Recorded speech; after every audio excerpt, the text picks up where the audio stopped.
ಇದರಲ್ಲಿ ನಾವು ಸ್ವಲ್ಪ ಸಲ್ಫ್ಯೂರಿಕ್ ಆಮ್ಲವನ್ನ ತೆಗೆದುಕೊಂಡಿವಿ. ಮತ್ತೆ ಇದ್ರಾಗ ಏನಂದ್ರೆ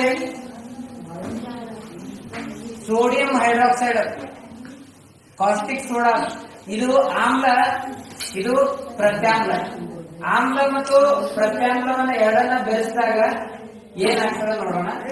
ನಾವು ಒಮ್ಮೆ ಈಗ ಹಾಕಬಾರ್ದು, ಸೈಡಿಂದ ಹಾಕ್ಬೇಕು.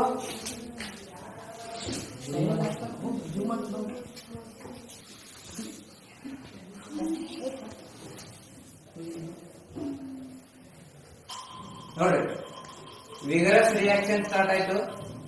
ಕೆಳಗಡೆ ನೋಡ್ರಿ ಸೋಡಿಯಂ ಲೋಹ ಸಂಗ್ರಹ ಆಗುತ್ತೆ ಶುರು ಮಾಡ.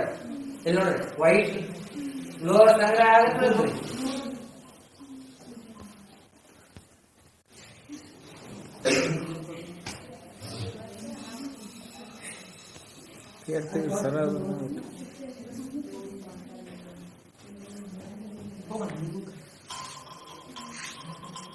ನೋಡ್ರಿ, ಒಂದು ಆಮ್ಲ ಮತ್ತು ಪ್ರತ್ಯಾಮ್ಲ ಎರಡು ಸೇರಿದಾಗ